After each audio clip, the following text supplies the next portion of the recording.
Happy Friday. It's October 22nd and it rained a bunch last night. I think about 3/4 of an inch or so last night on top of half an inch maybe earlier this week.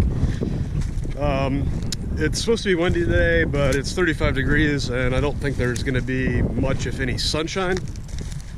So probably what that means is we're not going to do any cover crop for a couple days.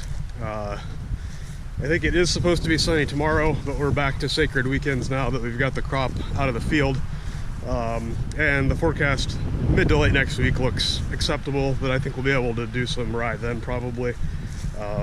Still got a week and a half or so before the original deadline that NRCS puts out, and usually they tend to extend that once or twice unless we have a perfectly dry fall. But since it sort of has turned wet and cold here lately, I have a feeling that that's probably going to get extended anyway. So I'm going to work on a few random tasks this morning, probably leveling out a bin or two, and going to try to get the sprayer winterized probably here late morning or after lunch.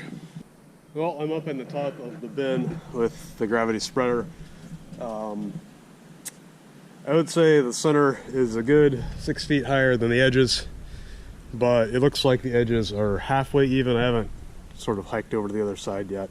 Part of the reason it's high in the middle is the auger was not hitting the hopper, I guess you'd call it, at the top of the thing perfectly, and since it's square, it sort of changes shape as the thing spins around. So I'm pretty sure that a lot of this, I mean maybe 2 or 3 feet of that height, is just from grain spilling over the back side of the spreader and not taking time or not being easily able to reposition the auger once we got it up here. Anyway, I've got my shovel. We're going to kind of probably shovel off the top first and just sort of throw it around the bin or to whichever side looks low, and then kind of go around and rake stuff over to the sides to kind of try to make up this gap.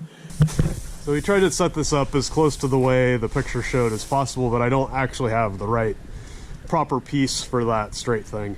However, I kind of wonder if it really would work better if we moved that last, well, not last, the lower curved rib down another bolt hole so that you're kind of getting more corn to the outside. Because it definitely seems like we're still not getting to the wall and we're still high a ways from the wall. But it is what it is for the time being, so we're gonna mask up and do some shoveling. An hour and a half of cardio later, and we're more level than we were. Still got a high spot kind of right out in there, but at least we're basically at the edge of this top sheet, bottom edge of the top sheet, all the way around. Probably, I mean, it's gonna take another half an hour, I would guess, to get this as level as I want it to be, but it's at least a start. At this point, my mask is clogged up enough with dust and moisture that my face is starting to hurt from sucking against the restriction. So I think we're gonna quit for the time being and go work on something else for a little bit. Well, it's late afternoon now. I don't even know what time it is exactly. A little after 4:15. Lizzie had a friend come visit, had a random dog show up. Got the sprayer winterized, so I just need to get it unhooked from the tractor and back in its temporary home here. Might do a little bit more cleanup on it later, but at least it should be okay for the 16-degree low on Monday. Tractor back in the shed. I got a few more things to pick up a little bit, but about to call it a day, I think. I think tomorrow maybe wouldn't be too bad, and I might be able to seed some cover crops tomorrow afternoon. But it sounds like it's going to be short-lived if it is decent to go. They're talking kind of rain, snow, beautiful stuff. Sunday especially, I think, and potentially the beginning of the week. Mid to late week next week looks good. So I think we'll get a few days hopefully to get cover crops done then, and still have a fair amount of cleanup to do. I haven't touched the wagons yet. I haven't done much on the combine. I haven't painted the corn head. So there's going to be plenty of action to come, but I think that might be it for the time being. Howdy. It's Tuesday afternoon, October 27th, I just came down to the farm, thought maybe I would be able to seed some cover crops this afternoon. There's actually a lot more snow here than I realized. Haven't actually talked to Mom and Dad for a couple days, I guess. But definitely more snow here than there was in central Iowa. And probably, I mean, I could drive across this, no problem. However, the snow is going to make the leaves and shucks and everything stick to the closing discs, especially on the drill. And the moisture is going to make all this residue, that actually was pretty crispy because it was up a little bit, but the stuff down against the ground is all going to be pretty wet and tough, so it's not going to cut very well. So the good news, I guess, is that the forecast for the next few days actually looks pretty good. There were some chances of rain and snow here tomorrow night, I think, but that's pretty much out of the forecast now. So might work on some other things today. And I think the highs tomorrow are supposed to be maybe 10 or 20 degrees warmer than it is right now. So my expectation is that the snow will disappear pretty fast, and this will work a lot better if it's dry. So I think maybe we're going to be patient for the time being. I mean, if you kind of look out across the countryside, you can see in this area that's shaded by the bin, obviously quite a bit of snow. You can see some up in the bean stubble that way, quite a bit in the field on this side. There was actually almost snow drifts on the end of the field on the road up here, which I was surprised by because this wasn't supposed to amount to too much. The good news is the forecast for the next few days looks pretty good, so hopefully I can get things ready to rock and roll and then go hard when conditions are fit.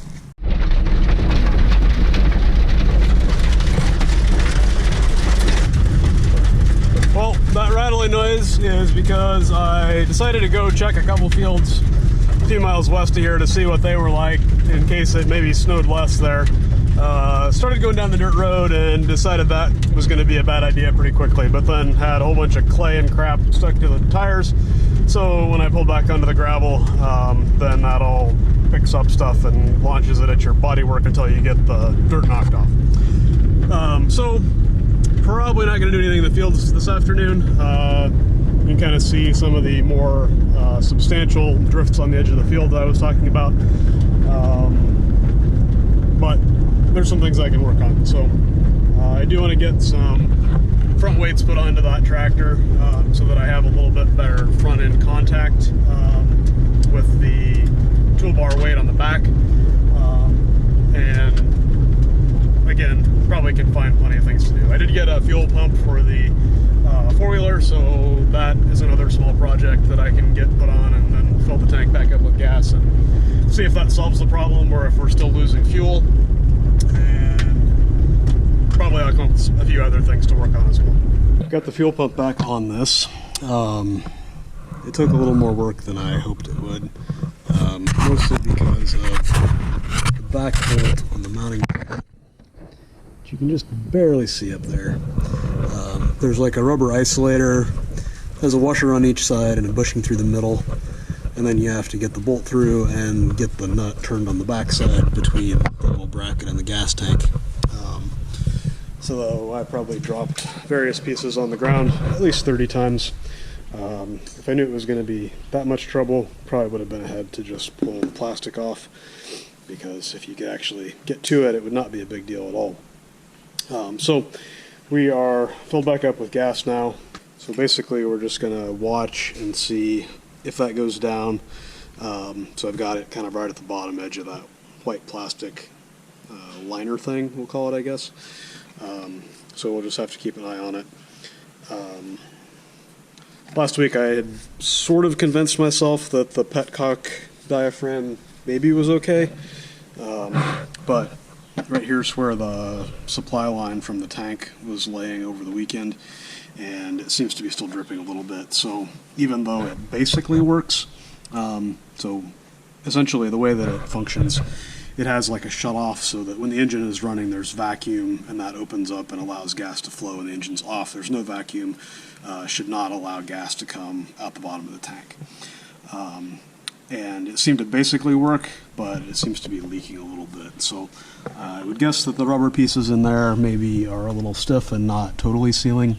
I think I can get a kit for that, not too expensive, but I need to look it over and make sure that I know what it is, because the kit that I ordered for the fuel pump was totally wrong, and I think that's something that probably they changed in the middle of the production, and some people don't have the right records. So the next attempted project is we're going to see if we can get some weights onto the front of the TG. These things are 100 kilograms a piece, which is 220 pounds. So you don't just pick them up, or at least I don't just pick them up. Dad had the skid loader running earlier to move some brush where the REC, the Rural Electric Cooperative, trimmed a tree around where the overhead line comes in for their service. So I'm hoping that it'll start up and that I can just strap a chain around the bucket and use that to pick stuff up. But we'll see how it goes. Well, we got 6 weights up here. They're not sitting perfect, and I don't know exactly why. I put the first 2 on, and then we did singles for the rest of them because it seemed like they were kind of awkward. I was getting a system figured out that was kind of working, so we might have been able to do 2 or 3 at a time. But then when I was done, we kind of tried to get them in position as we went, and then when I finished, I put the chains around everything to try to squeeze them together and set them back down, but it seemed like for some reason these are not sitting tight against the next ones, because there's basically like a pocket right there, which isn't going to show up on the video, and a ridge there that lock in together, so that when you squeeze everything together with bolts through these slots at the top and bottom, it's sort of a cohesive chunk of metal. So I tried to do 4 on this in the spring, and that didn't work. I'm hoping that 6 will give me enough width that I can get the lock bolts on back here.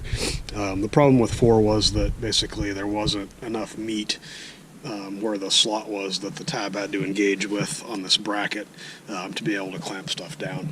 I'm still going to have a little bit of a problem with the bolts that go through the weights because they're quite a bit longer than, they're only threaded for a little bit on the end, and they're wider than the width of 6 weights. But that seems like probably not an impossible problem to solve. Looks like those are metric, so probably new bolts that are shorter are not inexpensive. But worst case, we can just put a piece of pipe around here probably and let the bolt head stick out on one end to get it in the right range of motion. And at least run it that way until we see how it works and if it's going to be enough weight. But it's getting dark, or about to get dark, and it's definitely getting colder, so I think we're going to pull the tractor back in the shed and finish this up tomorrow, because probably it's not going to be decent to do any cover crops until later in the day, or at least late morning anyway, so I'm probably going to have a little bit of time to figure that out. Well, decided to do one more small project before we call it a day. I bought this 3/4 inch impact off of the internet's used junk store, eBay, here maybe 3 weeks ago or so at this point. I think I got it bought at a pretty good price, and part of the reason that I got a used Ingersoll is that you can buy parts for these, unlike a lot of the lower end guns. But the seller had pretty good reviews and stuff, however didn't offer returns, which is a little bit concerning. And I kind of wanted to check things out a little bit while I maybe still had some recourse through my credit card, if nothing else, if something was really screwed up. I hooked it up to air shortly after I got it, but I don't have the right fittings to do a big air line for it yet. For some reason, I would expect a gun of this style to have 1/2 inch fittings, but it's actually a 3/8 female pipe thread, and all the fittings that I got for the big stuff are 1/2 inch right now. And for some reason, Milton G is not real easy to find in 3/8. The farm store I stopped at today had everything in 1/2, but no 3/8 thread. Anyway, beside the point, we've got stuff pulled apart. So basically, you've got the air motor part here, which cylinder, rotor, vanes are plastic. And as far as I can tell, everything looks pretty good. I haven't shined a flashlight down in here or pulled the rotor completely out, but I don't see anything that seems chowdered. The spleens where the rotor ties into the anvil stuff looks good. It has a lot of really sticky grease in the anvil stuff here, so I'm not sure what I'm going to find. Like, the main thing that's left that I want to check out is basically where these hammers tie into the anvil part can sort of get worn down or deformed over time. So I'm going to pull that apart, but it's going to be sticky and I don't want to get grease on the camera, so I'm going to turn it off for a minute and then we'll investigate afterwards. This is the anvil. It looks pretty okay. It's got some marks where you can tell it's been used, but it's not totally smashed like some that I've seen pictures of. There is a little bit of a funny spot right in there, which seems like an odd spot to have some marring, and a little bit back in this area also. I'm not sure, like there's a different, that S type marking on there. I kind of wonder if that maybe has been replaced with an aftermarket one at some point. But everything else seems fine. We're going to put the anvil back in the hammers and that cage thing and the pins back and check out the motor a little closer, but it seems good. So we got the cylinder all taken apart. There was a snap ring on the back side of this bearing underneath the knob that you adjust the air pressure with. Cylinder looks great. No rough spots. All seems nice and smooth. Rotor, I think is the proper term for this, also looks good. It is an authentic Ingersoll-Rand. It has the IR symbol on it there. Does have a little bit of wear on the spleens, but nothing that's going to matter. I mean, part of the reason that I didn't buy a new one, so like these are pretty expensive new, like $500-600. Not something that I expect I'm going to use a lot, but would like to have something a little more powerful than the 1/2 inch to be able to take off semi-lug nuts and do tractor lug bolts and stuff with. One thing I did notice is that it seemed like the vanes for the rotor were not all in the same direction, which seems abnormal. So I may need to do a little research on that, because I think they probably should all be the same. But overall, condition looks good. I think I probably did okay for what I paid. If I do need to replace some pieces, I've got a little ways to go before I get to what a new one costs. All like together, works like it should. Not much else to say, I guess. It did seem like those rotor vanes maybe didn't matter on orientation. However, they all seem to be rounded over on one edge, like it had been used in one direction more than the other, because I think the whole motor reverses when you switch directions. So, I don't know, we'll see how it goes. I need to get the big air hose stuff figured out. Our normal is just, I think this is like a Milton M, which is like a 1/4 inch pipe thread. We got some of the big guys, which are 1/2 inch pipe thread. Make those 1/4 inch ones look like pretty much a toy, since the whole thing will almost go into the new one. But like I was saying, I need 3/8 and this is 1/2, so it's too big to hook up unless I get some pipe adapters. I'd rather have it set up right so that it isn't hanging out from the gun a whole long way.